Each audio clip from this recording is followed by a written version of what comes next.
Rudolph का सपना। बहुत समय पहले बर्फ से ढके एक छोटे से गांव में एक प्यारा सा रेनडियर रहता था जिसका नाम रूडोल्फ था। रूडोल्फ बाकी रेनडियर से थोड़ा अलग था। उसकी नाक चमकदार लाल रंग की थी जो रात में टिमटिमाते हुए रोशनी देती थी। यही वजह थी कि बाकी रेनडियर उसके साथ खेलते नहीं थे। रूडोल्फ बहुत उदास रहता था। वह सोचता, काश मेरी नाक भी बाकी रेनडियर्स की तरह होती, फिर शायद सब मुझे अपने साथ खेलने देते। एक दिन रूडोल्फ जंगल में अकेला घूम रहा था। चलते चलते वो एक बड़े चमकदार पेड़ के पास पहुंचा। पेड़ के नीचे एक जादुई परी बैठी थी। परी ने मुस्कुराते हुए कहा, रूडोल्फ, मैं जानती हूँ कि तुम क्यों उदास हो, लेकिन याद रखना, हर कोई खास होता है। तुम्हारी नाक में एक खास जादू है। रूडोल्फ ने हैरानी से पूछा, जादू? मेरी नाक में?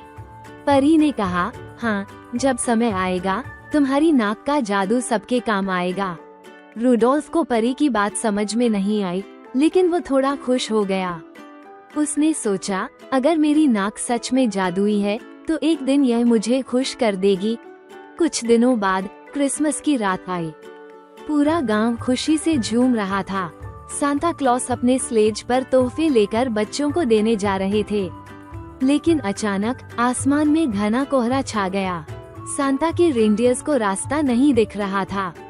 सांता ने चिंतित होकर कहा, अगर हमें रास्ता नहीं दिखा तो बच्चों को तोहफे कैसे देंगे? तभी सांता के ध्यान में रूडोल्फ आया। उन्होंने तुरंत रूडोल्फ को बुलाया और कहा, रूडोल्फ, तुम्हारी नाक की रोशनी हमें रास्ता दिखा सकती है। क्या तुम मेरी मदद करोगे? रूडोल्फ खुशी से चहक उठा। उसने कहा, हाँ सांता जी, मैं जरूर मदद करूँगा। रूडोल्फ सबसे आगे स्लेज में जुटा। उसकी चमकदार नाक की रोशनी से घने कोहरे में रास्ता साफ दिखने लगा। सांता ने सभी बच्चों को समय पर तोहफे पहुंचा दिए। सभी रेनडियर्स ने रूडोल्फ को गले लगाकर कहा, रूडोल्फ, तुम तो सबसे खास हो। तुम्हारी वजह से आज क्रिसमस की रात सफल हुई। उस दिन से रूडोल्फ की नाक उसकी पहचान बन गई। अब वो गर्व के साथ जंगल में घूमता और बाकी रेनडियर्स के साथ खुश रहता। सीख, हर किसी की अपनी खासियत होती है। हमें अपनी विशेषताओं पर गर्व करना चाहिए और दूसरों को उनकी खासियत के लिए प्रोत्साहित करना चाहिए। समाप्त।